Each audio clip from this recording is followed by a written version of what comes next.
ಓಂ ಶಾಂತಿ. ಮಧುರಾತಿ ಮಧುರ ಶಿವ ಪರಮಾತ್ಮ ತಂದೆಯ ಮಧುರ ಮಹಾವಾಕ್ಯವನ್ನು ಕೇಳೋಣ. ಇಂದಿನ ಮುರಳಿಯ ದಿನಾಂಕವಾಗಿದೆ 18/4/2026. ಪ್ರಾತಃ ಮುರಳಿ ಬಾಪ್ತಾದ ಮಧುಬನ್. ಮಧುರ ಮಕ್ಕಳೇ, ನೀವು ತಂದೆಯ ಮೂಲಕ ಸನ್ಮುಖದಲ್ಲಿ ಓದುತ್ತಿದ್ದೀರಿ. ನೀವು ಅವಶ್ಯವಾಗಿ ಸತ್ಯಯುಗದ ರಾಜಧಾನಿಗೆ ಯೋಗ್ಯರಾಗುವುದಕ್ಕಾಗಿ ಪಾವನರಾಗಬೇಕು. ಪ್ರಶ್ನೆಯಾಗಿದೆ, ತಂದೆಯ ಯಾವ ಕರ್ತವ್ಯವನ್ನು ನೀವು ಮಕ್ಕಳೇ ತಿಳಿದಿದ್ದೀರಿ? ಉತ್ತರ: ನಮ್ಮ ತಂದೆಯೂ ಆಗಿದ್ದಾರೆ, ಶಿಕ್ಷಕ ಮತ್ತು ಸದ್ಗುರುವೂ ಆಗಿದ್ದಾರೆ ಎಂಬುದನ್ನು ನೀವು ತಿಳಿದಿದ್ದೀರಿ. ತಂದೆಯು ಕಲ್ಪದ ಸಂಗಮ ಯುಗದಲ್ಲಿ ಹಳೆಯ ಪ್ರಪಂಚವನ್ನು ಹೊಸದನ್ನಾಗಿ ಮಾಡಲು ಒಂದು ಆದಿ ಸನಾತನ ಧರ್ಮದ ಸ್ಥಾಪನೆ ಮಾಡುವುದಕ್ಕಾಗಿ ಬಂದಿದ್ದಾರೆ. ತಂದೆಯು ಈಗ ನಾವು ಮಕ್ಕಳನ್ನು ಮನುಷ್ಯರಿಂದ ದೇವತೆಗಳನ್ನಾಗಿ ಮಾಡುವುದಕ್ಕಾಗಿ ಓದಿಸುತ್ತಾರೆ. ಈ ಕರ್ತವ್ಯವನ್ನು ನಾವು ಮಕ್ಕಳ ಹೊರತು ಮತ್ಯಾರೂ ತಿಳಿದುಕೊಂಡಿಲ್ಲ. ಗೀತೆಯಾಗಿದೆ, ಭೋಲಾನಾಥನಿಗಿಂತ ಭಿನ್ನ ಯಾರೂ ಇಲ್ಲ. ಓಂ ಶಾಂತಿ. ಓಂ ಶಾಂತಿಯ ಅರ್ಥವನ್ನಂತೂ ಮಕ್ಕಳಿಗೆ ಪದೇ ಪದೇ ತಿಳಿಸಲಾಗಿದೆ. ಓಂ ಎಂದರೆ ನಾನು ಆತ್ಮ ಆಗಿದ್ದೇನೆ ಮತ್ತು ಇದು ನನ್ನ ಶರೀರ ಆಗಿದೆ.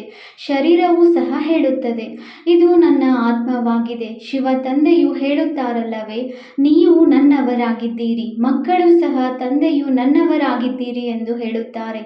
ಅದೇ ರೀತಿ ಆತ್ಮವೂ ಸಹ ಇದು ನನ್ನ ಶರೀರ ಎಂದು ಹೇಳುತ್ತದೆ. ಶರೀರವೂ ಸಹ ನನ್ನ ಆತ್ಮವೆಂದು ಹೇಳುತ್ತದೆ.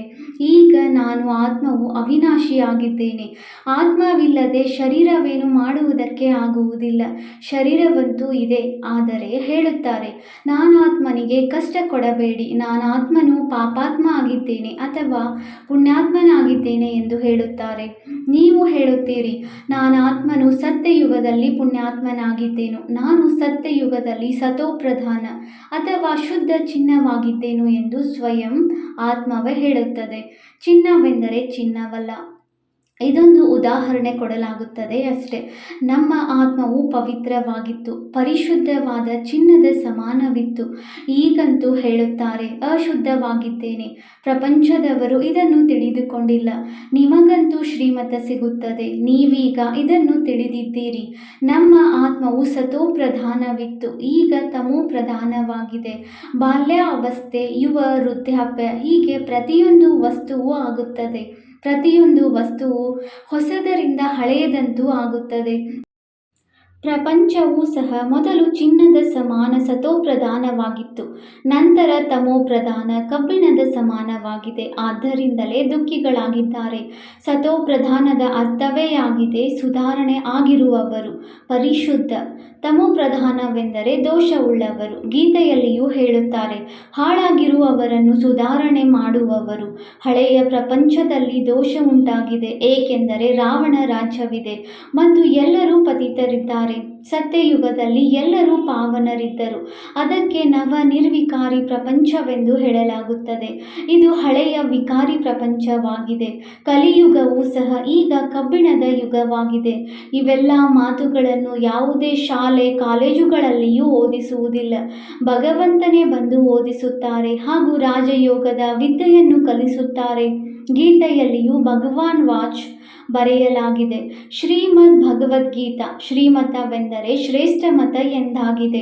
ಶ್ರೇಷ್ಠಕ್ಕಿಂತಲೂ ಶ್ರೇಷ್ಠವಾದ ಸರ್ವೋಚ್ಚ ಭಗವಂತನಾಗಿದ್ದಾರೆ. ಅವರ ಹೆಸರು ಯಥಾರ್ಥವಾಗಿ ಶಿವ ಎಂದಿದೆ. ಎಂದಿಗೂ ರುದ್ರ ಜಯಂತಿ ಅಥವಾ ರುದ್ರ ರಾತ್ರಿ ಎಂದು ಕೇಳಿರುವುದಿಲ್ಲ. ಶಿವರಾತ್ರಿ ಎಂದು ಹೇಳುತ್ತಾರೆ. ಶಿವನಂತೂ ನಿರಾಕಾರ. ಈಗ ನಿರಾಕಾರನ ರಾತ್ರಿ ಅಥವಾ ಜಯಂತಿಯನ್ನು ಆಚರಿಸುವುದಾದರೂ ಹೇಗೆ? ಕೃಷ್ಣ ಜಯಂತಿ ಎನ್ನುವುದು ಸರಿಯಾಗಿದೆ. ಇಂಥವರ ಮಗು ಅವರ ತಿಥಿ ತಾರೀಖನ್ನು ತೋರಿಸುತ್ತಾರೆ. ಶಿವನ ಜನ್ಮವು ಯಾವಾಗ ಆಯಿತು ಎಂದು ಯಾರೂ ತಿಳಿದುಕೊಂಡಿಲ್ಲ. ಇದನ್ನಂತೂ ತಿಳಿದುಕೊಳ್ಳಬೇಕಲ್ಲವೇ? ಈಗ ನಿಮಗೆ ಆ ತಿಳುವಳಿಕೆಯು ಸಿಕ್ಕಿದೆ. ಶ್ರೀಕೃಷ್ಣನು ಸತ್ಯಯುಗದ ಆದಿಯಲ್ಲಿ ಜನ್ಮವನ್ನು ಹೇಗೆ ಪಡೆದನು? ಅವನ ಜನ್ಮವಾಗಿ 5000 ವರ್ಷಗಳಾಯಿತು ಎಂದು ನೀವು ಹೇಳುತ್ತೀರಿ. ಅವರು ಕ್ರಿಶ್ಚಿಯನ್ನರು ಹೇಳುತ್ತಾರೆ, ಕ್ರೈಸ್ತ ಬರುವುದಕ್ಕೆ 3000 ವರ್ಷಗಳ ಮೊದಲು ಭಾರತವು ಸ್ವರ್ಗವಾಗಿತ್ತು. ಇಸ್ಲಾಮಿಗಳು ಬರುವುದಕ್ಕೆ ಮೊದಲು ಚಂದ್ರವಂಶಿ, ಅವರಿಗೂ ಮುಂಚೆ ಸೂರ್ಯವಂಶಿಗಳಿದ್ದರು. ಶಾಸ್ತ್ರಗಳಲ್ಲಿ ಸತ್ಯಯುಗಕ್ಕೆ ಲಕ್ಷಾಂತರ ವರ್ಷಗಳನ್ನು ಕೊಟ್ಟಿದ್ದಾರೆ. ಇದಕ್ಕಾಗಿ ಗೀತೆಯೂ ಮುಖ್ಯವಾಗಿದೆ. ಗೀತೆಯಿಂದಲೇ ದೇವಿ ದೇವತಾ ಧರ್ಮವು ಸ್ಥಾಪನೆಯಾಯಿತು. ಅದು ಸತ್ಯಯುಗ ತ್ರೇತಾದವರೆಗೂ ನಡೆಯಿತು. ಅರ್ಥಾತ್ ಗೀತಾಶಾಸ್ತ್ರದಿಂದ ಆದಿ ಸನಾತನ ದೇವಿ ದೇವತಾ ಧರ್ಮದ ಸ್ಥಾಪನೆಯನ್ನು ಪರಮಪಿತ ಪರಮಾತ್ಮನೇ ಸ್ಥಾಪಿಸಿದರು. ಆ ಅರ್ಧಕಲ್ಪದಂತೂ ಯಾವುದೇ ಶಾಸ್ತ್ರಗಳು ತಯಾರಾಗಲಿಲ್ಲ, ಯಾವುದೇ ಧರ್ಮ ಸ್ಥಾಪಕರೂ ಇರಲಿಲ್ಲ. ತಂದೆಯೇ ಬಂದು ಬ್ರಾಹ್ಮಣರನ್ನು ದೇವತಾ ಕ್ಷತ್ರಿಯರನ್ನಾಗಿ ತಯಾರು ಮಾಡಿದರು. ಅಂದರೆ ತಂದೆಯು 3 ಧರ್ಮಗಳ ಸ್ಥಾಪನೆ ಮಾಡುತ್ತಾರೆ.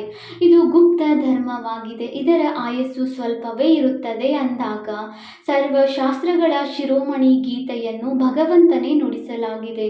ತಂದೆಯು ಪುನರ್ಜನ್ಮದಲ್ಲಿ ಬರುವುದಿಲ್ಲ, ಜನ್ಮವಿದೆ. ಆದರೆ ತಂದೆಯು ಹೇಳುತ್ತಾರೆ, ನಾನು ಗರ್ಭದಲ್ಲಿ ಬರಬೇಕಾಗಿರುವುದಿಲ್ಲ. ಪಾಪಗಳನ್ನು ಜೈಲಿನಲ್ಲಿ ಅನುಭವಿಸುತ್ತಾರೆ, ಗರ್ಭದಲ್ಲಿ ಪ್ರತಿಜ್ಞೆಯನ್ನು ಮಾಡುತ್ತಾರೆ. ಇನ್ನು ನಾವು ಪಾಪಗಳನ್ನು ಮಾಡುವುದಿಲ್ಲ. ಆದರೆ ಇದಂತೂ ಪಾಪಾತ್ಮರ ಪ್ರಪಂಚವೇ ಆಗಿದೆ. ಹೊರ ಬಂದ ನಂತರ ಪಾಪಗಳನ್ನು ಮಾಡತೊಡಗುತ್ತಾರೆ. ಅಲ್ಲಿನ ಪ್ರತಿಜ್ಞೆಯು ಅಲ್ಲಿಯೇ ಉಳಿಯಿತು. ಇಲ್ಲಿಯೂ ಸಹ ನಾವು ಪಾಪಗಳನ್ನು ಮಾಡುವುದಿಲ್ಲ, ಪರಸ್ಪರದಲ್ಲಿ ಕಾಮ ವಿಕಾರವನ್ನು ನಡೆಸುವುದಿಲ್ಲವೆಂದು ಬಹಳಷ್ಟು ಪ್ರತಿಜ್ಞೆಗಳನ್ನು ಮಾಡುತ್ತಾರೆ. ಏಕೆಂದರೆ ಈ ವಿಕಾರಗಳು ಆದಿ ಮಧ್ಯ ಅಂತ್ಯದಲ್ಲಿ ದುಃಖ ಕೊಡುತ್ತದೆ. ಸತ್ಯಯುಗದಲ್ಲಿ ಈ ವಿಕಾರಗಳೇ ಇರುವುದಿಲ್ಲ. ಅಂದ ಮೇಲೆ ಮನುಷ್ಯನು ಆದಿ ಮಧ್ಯ ಅಂತ್ಯದ 21 ಜನ್ಮಗಳಲ್ಲಿ ದುಃಖವನ್ನು ಅನುಭವಿಸುವುದಿಲ್ಲ. ಏಕೆಂದರೆ ಅಲ್ಲಿ ರಾಮರಾಜ್ಯವಿರುತ್ತದೆ. ಅದರ ಸ್ಥಾಪನೆಯನ್ನೀಗ ತಂದೆಯು ಮತ್ತೆ ಸ್ಥಾಪಿಸುತ್ತಿದ್ದಾರೆ. ಸಂಗಮ ಯುಗದಲ್ಲಿಯೇ ಸ್ಥಾಪನೆಯಾಗುತ್ತದೆಯಲ್ಲವೇ? ಯಾರೆಲ್ಲರೂ ಧರ್ಮ ಸ್ಥಾಪನೆ ಮಾಡಲು ಬರುತ್ತಾರೆ ಅವರು ಯಾವುದೇ ಪಾಪವನ್ನು ಮಾಡಬಾರದು. ಅರ್ಧ ಸಮಯ ಪುಣ್ಯಾತ್ಮನಾಗಿರುತ್ತಾರೆ, ಅರ್ಧ ಸಮಯದ ನಂತರ ಪಾಪಾತ್ಮನಾಗುತ್ತಾರೆ. ನೀವು ಸತ್ಯಯುಗ ತ್ರೇತಾದಲ್ಲಿ ಪುಣ್ಯಾತ್ಮನಾಗಿ ಇರುತ್ತೀರಿ, ನಂತರದಲ್ಲಿ ಪಾಪಾತ್ಮನಾಗುತ್ತೀರಿ. ಯಾವಾಗ ಸತೋಪ್ರಧಾನ ಆತ್ಮನು ಮೇಲಿಂದ ಬರುವನು ಆಗ ಅವರು ಶಿಕ್ಷೆಯನ್ನು ಅನುಭವಿಸಲು ಸಾಧ್ಯವಿಲ್ಲ. ಕ್ರೈಸ್ತನ ಆತ್ಮವು ಧರ್ಮ ಸ್ಥಾಪನೆ ಮಾಡುವುದಕ್ಕಾಗಿ ಬಂದಿತು. ಅವರಿಗೆ ಯಾವುದೇ ಶಿಕ್ಷೆಯೂ ಸಿಗಲು ಸಾಧ್ಯವಿಲ್ಲ. ಹೇಳುವುದೇನು, ಕ್ರೈಸ್ತನನ್ನು ಶಿಲುಬೆಗೇರಿಸಿದರು, ಆದರೆ ಅವರ ಆತ್ಮವಂತೂ ಯಾವುದೇ ವಿಕರ್ಮಗಳನ್ನೇ ಮಾಡಿರಲಿಲ್ಲ. ಯಾವ ಶರೀರದಲ್ಲಿ ಅವರು ಪ್ರವೇಶ ಮಾಡುತ್ತಾರೆಯೋ ಅವರಿಗೆ ದುಃಖವಾಗುತ್ತದೆ. ಶರೀರದಲ್ಲಿರುವವರು ಸಹನೆ ಮಾಡುತ್ತಾರೆ. ಹೇಗೆ ಇದರಲ್ಲಿ ಬ್ರಹ್ಮ ತಂದೆಯೂ ಬರುತ್ತಾರೆ. ಅವರಂತೂ ಇರುವುದೇ ಸತೋಪ್ರಧಾನ. ಯಾವುದೇ ದುಃಖ ಕಷ್ಟಗಳು ಇವರ ಆತ್ಮನಿಗಾಗುತ್ತದೆ, ಶಿವತಂದೆಗೆ ಆಗುವುದಿಲ್ಲ. ಶಿವತಂದೆಯಂತೂ ಸದಾ ಸುಖ ಶಾಂತಿಯಲ್ಲಿ ಇರುತ್ತಾರೆ. ಅವರಂತೂ ಸದಾ ಸತೋಪ್ರಧಾನ. ಆದರೆ ಬರುವುದಂತೂ ಈ ಹಳೆಯ ಶರೀರದಲ್ಲಿ ಬರುತ್ತಾರಲ್ಲವೇ? ಅದೇ ರೀತಿ ಕ್ರೈಸ್ತನ ಆತ್ಮವು ಯಾವ ಶರೀರದಲ್ಲಿ ಪ್ರವೇಶ ಮಾಡಿತು ಆ ಶರೀರಕ್ಕೆ ದುಃಖವಾಗಬಹುದು. ಕ್ರೈಸ್ತನ ಆತ್ಮವು ದುಃಖವನ್ನು ಅನುಭವಿಸಲು ಸಾಧ್ಯವಿಲ್ಲ. ಏಕೆಂದರೆ ಸತ್ವವು ರಜೋ ತಮೋದಲ್ಲಿ ಬರುತ್ತದೆ. ಹೊಸ ಹೊಸ ಆತ್ಮಗಳು ಸಹ ಬರುತ್ತಾರಲ್ಲವೇ? ಅವರಿಗೆ ಮೊದಲು ಅವಶ್ಯವಾಗಿ ಸುಖ ಭೋಗಿಸಬೇಕಾಗುತ್ತದೆ, ದುಃಖವನ್ನಲ್ಲ. ದುಃಖವನ್ನು ಅನುಭವಿಸಲು ನಿಯಮವೇ ಹೇಳುವುದಿಲ್ಲ. ಇದರಲ್ಲಿ ಬಾಬಾರವರು ಕುಳಿತಿದ್ದಾರೆ. ಆದರೆ ಯಾವುದೇ ಕಷ್ಟ ನೋವುಗಳು ಇವರಿಗಾಗುತ್ತದೆ, ಶಿವತಂದೆಗೆ ಆಗುವುದಿಲ್ಲ. ಆದರೆ ಈ ಮಾತುಗಳನ್ನು ನೀವು ತಿಳಿದುಕೊಂಡಿದ್ದೀರಿ, ಮತ್ಯಾರಿಗೂ ಗೊತ್ತಿಲ್ಲ. ಇವೆಲ್ಲ ರಹಸ್ಯಗಳನ್ನೀಗ ತಂದೆಯು ಕುಳಿತು ತಿಳಿಸುತ್ತಿದ್ದಾರೆ. ಈ ಸಹಜ ರಾಜಯೋಗದಿಂದಲೇ ಸ್ಥಾಪನೆಯೂ ಆಗಿತ್ತು. ನಂತರ ಭಕ್ತಿ ಮಾರ್ಗದಲ್ಲಿಯೂ ಇದೇ ಮಾತುಗಳನ್ನು ಮಹಿಮೆ ಮಾಡಲಾಗುತ್ತದೆ. ಈ ಸಂಗಮದಲ್ಲಿ ಏನೆಲ್ಲ ಆಯಿತು ಅದೆಲ್ಲದರ ಮಹಿಮೆಯಾಗುತ್ತದೆ. ಭಕ್ತಿ ಮಾರ್ಗದ ಆರಂಭ ಆಗುತ್ತಿದ್ದಂತೆಯೇ ಶಿವ ತಂದೆಯ ಪೂಜೆಯಾಗುತ್ತದೆ. ಮೊಟ್ಟ ಮೊದಲು ಭಕ್ತಿಯನ್ನು ಯಾರು ಮಾಡುವರೋ ಅದೇ ಲಕ್ಷ್ಮೀನಾರಾಯಣರು. ಯಾವಾಗ ರಾಜ್ಯಾಡಳಿತ ಮಾಡುತ್ತಿದ್ದರೋ ಆ ಸಮಯದಲ್ಲಿ ಪೂಜ್ಯರಾಗಿದ್ದರು. ಅವರೇ ನಂತರ ಯಾವಾಗ ವಾಮ ಮಾರ್ಗದಲ್ಲಿ ಬರುತ್ತಾರೆಯೋ ಆಗ ಪೂಜ್ಯರಿದ್ದವರು ಪೂಜಾರಿಯಾಗಿ ಬಿಡುತ್ತಾರೆ.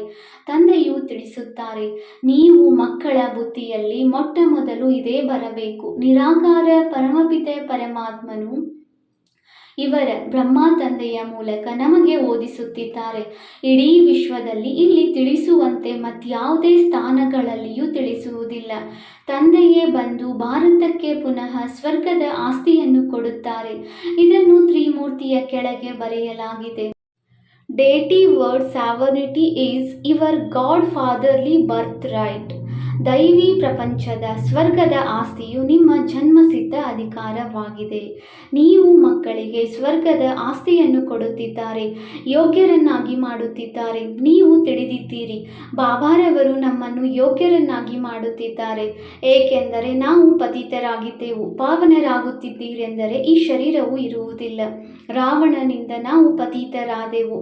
ಮತ್ತೆ ಪರಮಪಿತ ಪರಮಾತ್ಮನು ಪಾವನರನ್ನಾಗಿ ಮಾಡಿ ಪಾವನ ಪ್ರಪಂಚದ ಮಾಲೀಕರನ್ನಾಗಿ ಮಾಡುತ್ತಿದ್ದಾರೆ. ಅವರು ಜ್ಞಾನ ಸಾಗರನೂ ಆಗಿದ್ದಾರೆ ಮತ್ತು ಪತಿತ ಪಾವನನೂ ಆಗಿದ್ದಾರೆ. ಇದನ್ನು ನಿರಾಕಾರ ತಂದೆಯೇ ನಮಗೆ ಓದಿಸುತ್ತಿದ್ದಾರೆ. ಒಂದೇ ಸಾರಿ ಎಲ್ಲರೂ ಓದುವುದಕ್ಕೂ ಸಾಧ್ಯವಿಲ್ಲ. ನೀವು ಸನ್ಮುಖದಲ್ಲಿ ಸ್ವಲ್ಪವೇ ಮಕ್ಕಳು ಕುಳಿತಿದ್ದೀರಿ, ಉಳಿದ ಎಲ್ಲ ಮಕ್ಕಳು ತಿಳಿದುಕೊಂಡಿದ್ದಾರೆ. ಈಗ ಶಿವತಂದೆಯು ಬ್ರಹ್ಮಾರವರ ತನುವಿನಲ್ಲಿ ಕುಳಿತುಕೊಂಡು ಸೃಷ್ಟಿಯ ಆದಿ ಮತ್ತೆ ಅಂತ್ಯದ ಜ್ಞಾನವನ್ನು ತಿಳಿಸುತ್ತಿರಬಹುದು. ಅದು ಮುರುಳಿಯ ಬರವಣಿಗೆಯ ಮೂಲಕ ಬರುತ್ತದೆ. ಅನ್ಯ ಸತ್ಸಂಗಗಳಲ್ಲಿ ಈ ರೀತಿ ತಿಳಿದುಕೊಳ್ಳುತ್ತಾರೆಯೇ? ವರ್ತಮಾನದಲ್ಲಿ ಟೇಪ್ ರೆಕಾರ್ಡ್ ಸಹ ಬಂದಿದೆ, ಆದ್ದರಿಂದ ಅದರಲ್ಲಿಯೂ ರೆಕಾರ್ಡ್ ಮಾಡಿ ಕಳುಹಿಸುತ್ತಾರೆ. ಅವರುಗಳಂತೂ ಇಂತಹ ಹೆಸರಿನ ಗುರುಗಳು ತಿಳಿಸುತ್ತಾರೆಂದು ಹೇಳುತ್ತಾರೆ. ಬುದ್ಧಿಯಲ್ಲಿ ಮನುಷ್ಯರೇ ಇರುತ್ತಾರೆ, ಇಲ್ಲಂತೂ ಆ ಮಾತಿರುವುದಿಲ್ಲ. ಇಲ್ಲಂತೂ ನಿರಾಕಾರ ತಂದೆಯಾದ ಜ್ಞಾನ ಸಾಗರನಿದ್ದಾರೆ. ಮನುಷ್ಯರನ್ನು ಜ್ಞಾನ ಸಾಗರನೆಂದು ಹೇಳಲಾಗುವುದಿಲ್ಲ. ಮಹಿಮೆಯಲ್ಲಿ ಹಾಡುತ್ತಾರೆ, God father is knowledgeful, peaceful, blissful ಎಂದು ಹಾಡುತ್ತಾರೆ. ಅಂದ ಮೇಲೆ ಆಸ್ತಿಯೂ ಇರಬೇಕಲ್ಲವೇ? ಅವರಲ್ಲಿ ಯಾವ ಗುಣಗಳಿವೆಯೋ ಅವು ಮಕ್ಕಳಿಗೂ ಸಿಗಬೇಕು. ಅದೀಗ ಸಿಗುತ್ತಿದೆ. ಗುಣಗಳನ್ನು ಧಾರಣೆ ಮಾಡಿಕೊಂಡು ನಾವು ಇಂತಹ ಲಕ್ಷ್ಮೀನಾರಾಯಣ ಆಗುತ್ತಿದ್ದೇವೆ. ಆದರೆ ಎಲ್ಲರೂ ರಾಜರಾಣಿಯರು ಆಗುವುದಿಲ್ಲ. ಗಾಯನ ಮಾಡುತ್ತಾರೆ, ರಾಜ ರಾಣಿ ಮಂತ್ರಿ. ಅಲ್ಲಂತೂ ಮಂತ್ರಿಯೇ ಇರುವುದಿಲ್ಲ. ಅಲ್ಲಿನ ಸತ್ಯ ತ್ರೇತಾದಲ್ಲಿ ಮಹಾರಾಜ ಮಹಾರಾಣಿಯಲ್ಲಿ ಅಂತಹ ಪವರ್ ಇರುತ್ತದೆ. ಆದರೆ ಯಾವಾಗ ವಿಕಾರಿಗಳಾಗುವರೋ ಆಗ ಮಂತ್ರಿ ಮುಂತಾದವರು ಇರುತ್ತಾರೆ. ಮುಂಚೆ ಮಂತ್ರಿ ಮುಂತಾದವರೇ ಇರಲಿಲ್ಲ. ಅಲ್ಲಂತೂ ರಾಜ ರಾಣಿಯ ರಾಜ್ಯವೇ ನಡೆಯುತ್ತಿತ್ತು. ಅವರೇ ಮಾಲೀಕರಾಗಿದ್ದಾಗ ಮಂತ್ರಿಗಳ ಅವಶ್ಯಕತೆ ಅಥವಾ ಸಲಹೆ ತೆಗೆದುಕೊಳ್ಳುವ ಅವಶ್ಯಕತೆಯೇ ಇರುವುದಿಲ್ಲ. ಇದೆಲ್ಲವೂ ಚರಿತ್ರೆಯ ಭೂಗೋಳವಾಗಿದೆ. ಆದರೆ ಮೊಟ್ಟ ಮೊದಲು ತಾವು ಏಳುತ್ತಾ ಕುಳಿತುಕೊಳ್ಳುತ್ತಾ ಬುದ್ಧಿಯಲ್ಲಿ ಇದಿರಬೇಕು. ನಮಗಂತೂ ತಂದೆಯು ಓದಿಸುತ್ತಿದ್ದಾರೆ, ಯೋಗ ಕಲಿಸುತ್ತಿದ್ದಾರೆ. ಈಗ ನಾಟಕವು ಪೂರ್ಣವಾಗುತ್ತದೆ. ನಾವು ಸಂಪೂರ್ಣ ಪತಿತರಾಗಿದ್ದೇವೆ, ಏಕೆಂದರೆ ವಿಕಾರಗಳಲ್ಲಿ ಹೋಗಿರುವ ಕಾರಣದಿಂದ ಪಾಪಾತ್ಮನೆಂದು ಹೇಳಲಾಗುತ್ತದೆ. ಅದಕ್ಕಾಗಿ ನಾವೀಗ ನೆನಪಿನ ಯಾತ್ರೆಯಲ್ಲಿ ಇರಬೇಕಾಗಿದೆ. ಸತ್ಯಯುಗದಲ್ಲಿ ಪಾಪಾತ್ಮರೇ ಇರುವುದಿಲ್ಲ, ಅಲ್ಲಂತೂ ಪುಣ್ಯಾತ್ಮರಿರುತ್ತಾರೆ ಮತ್ತು ಅದು ಪ್ರಾರಬ್ಧವಾಗಿದೆ. ಅದಕ್ಕಾಗಿಯೇ ನೀವೀಗ ಪುರುಷಾರ್ಥವನ್ನು ಮಾಡುತ್ತಿದ್ದೀರಿ. ಇದು ನಿಮ್ಮ ನೆನಪಿನ ಯಾತ್ರೆಯಾಗಿದೆ. ಇದನ್ನೇ ಭಾರತದ ಯೋಗವೆಂದು ಹೇಳುತ್ತಾರೆ. ಆದರೆ ಯೋಗ ಎಂದರೆ ನೆನಪು. ಇದರಿಂದ ವಿಕರ್ಮಗಳು ವಿನಾಶವಾಗುತ್ತವೆ. ನಂತರ ಈ ಶರೀರವನ್ನು ಬಿಟ್ಟು ಹೊರಟು ಹೋಗುತ್ತೇವೆ. ಯಾವುದಕ್ಕೆ ಮಧುರ ಮನೆ ಎಂದು ಹೇಳಲಾಗುತ್ತದೆ. ಇದರ ಅರ್ಥವನ್ನು ಸಹ ಅವರು ತಿಳಿದುಕೊಂಡಿಲ್ಲ.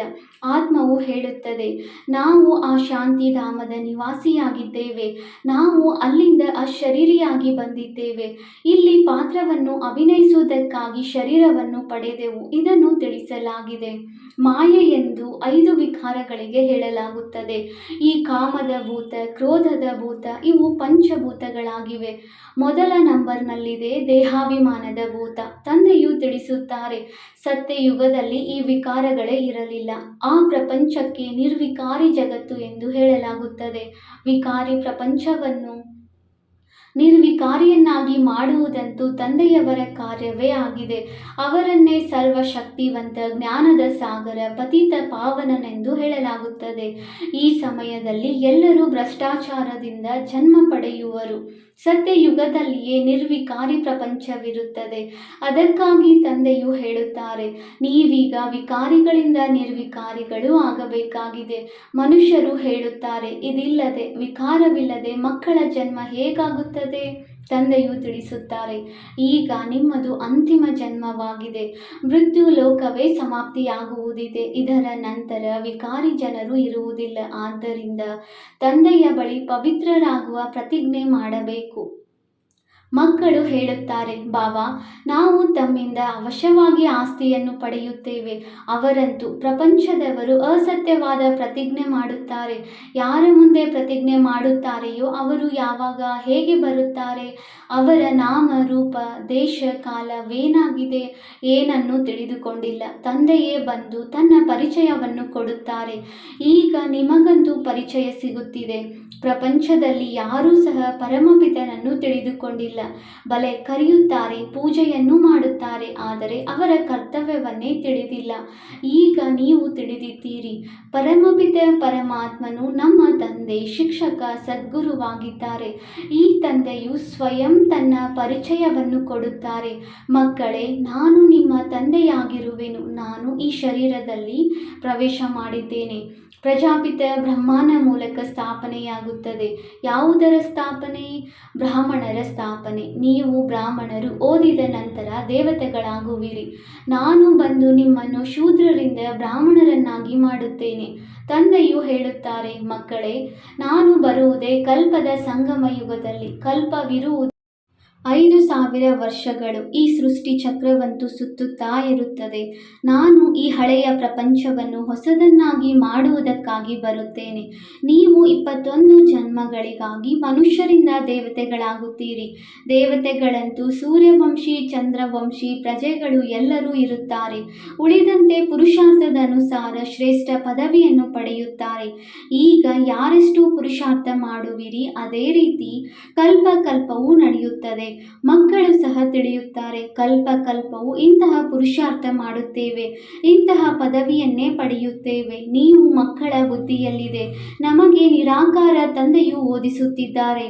ಅದನ್ನು ನೆನಪಿಟ್ಟುಕೊಳ್ಳುವುದರಿಂದಲೇ ವಿಕರ್ಮಗಳು ವಿನಾಶವಾಗುತ್ತವೆ.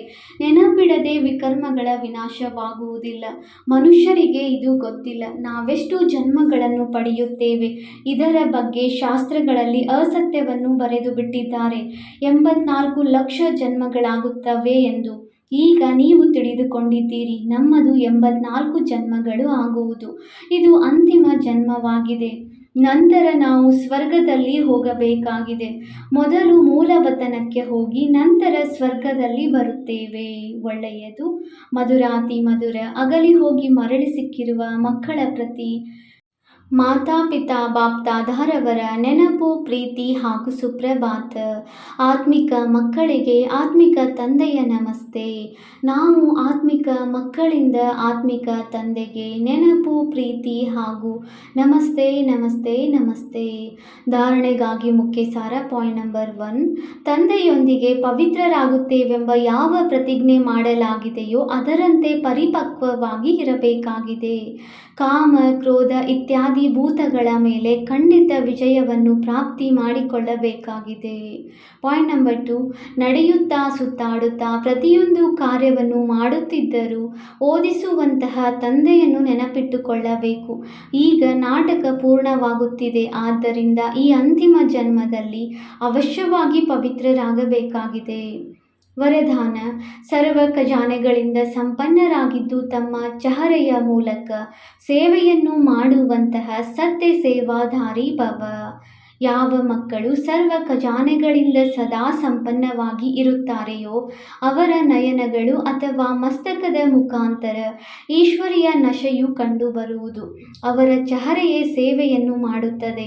ಯಾರ ಬಳಿ ಹೆಚ್ಚು ಅಥವಾ ಕಡಿಮೆ ಜಮಾ ಆಗಿರುತ್ತದೆಯೋ ಅದು ಸಹ ಅವರ ಚಹರೆಯಿಂದ ಕಾಣಿಸುವುದು. ಹೇಗೆ ಯಾರಾದರೂ ಶ್ರೇಷ್ಠ ಕುಲದವರಾಗಿದ್ದಾರೆ, ಅವರ ಚಹರೆಯಿಂದ ಆ ಹೊಳಪು ಮತ್ತು ನಶೆಯು ಕಾಣಿಸುತ್ತದೆಯೋ ಹಾಗೆಯೇ ತಮ್ಮ ಚಹರೆಯು ಪ್ರತಿ ಸಂಕಲ್ಪ, ಪ್ರತಿ ಕರ್ಮವನ್ನು ಸ್ಪಷ್ಟ ಮಾಡುತ್ತದೆ. ಹೀಗಾದಾಗ ಸತ್ಯ ಸೇವಾಧಾರಿ ಎಂದು ಹೇಳಲಾಗುವುದು. ಸ್ಲೋಗನ್: ಸಮಯ ಮತ್ತು ಸಂಕಲ್ಪದ ಖಜಾನೆಯ ಉಳಿತಾಯ ಮಾಡುತ್ತಾ ಜಮಾದ ಖಾತೆಯನ್ನು ವೃದ್ಧಿ ಮಾಡಿಕೊಳ್ಳಿರಿ. ಅವ್ಯಕ್ತ ಸೂಚನೆ: ಮಹಾನರಾಗಲು ಮಧುರತೆ ಮತ್ತು ನಮ್ರತೆಯ ಗುಣ ಧಾರಣೆ ಮಾಡಿ. ಯಾವಾಗ ಒಬ್ಬರನ್ನೊಬ್ಬರಿಗೆ ಸಿಹಿಯನ್ನು ತಿನ್ನಿಸುತ್ತೀರಿ, ಅದರಲ್ಲಿ ಮುಖ ಸ್ವಲ್ಪ ಸಮಯಕ್ಕಾಗಿ ಸಿಹಿಯಾಗುತ್ತದೆ, ಆದರೆ ಸ್ವಯಂ ಮಧುರರಾಗಿ ಮುಖದಲ್ಲಿ ಸದಾ ಮಧುರ ಮಾತುಗಳಿರಲಿ. ಹೇಗೆ ಸಿಹಿಯನ್ನು ತಿನ್ನುವುದು ಮತ್ತು ತಿನ್ನಿಸುವುದರಿಂದ ಖುಷಿಯಾಗುತ್ತೀರಿ, ಅದೇ ರೀತಿ ಮಧುರ ಮಾತು ಸ್ವಯಂವನ್ನು ಖುಷಿ ಮಾಡಿಸುತ್ತಾರೆ, ಅನ್ಯರನ್ನು ಖುಷಿಪಡಿಸುತ್ತಾರೆ. ಇದರಿಂದ ಸದಾ ಸರ್ವರ ಮುಖ ಮಧುರನ್ನಾಗಿ ಮಾಡುತ್ತಿರುತ್ತೀರಿ. ಸದಾ ಮಧುರ ದೃಷ್ಟಿ, ಮಧುರ ಮಾತು, ಮಧುರ ಕರ್ಮವಿರಲಿ. ಓಂ ಶಾಂತಿ.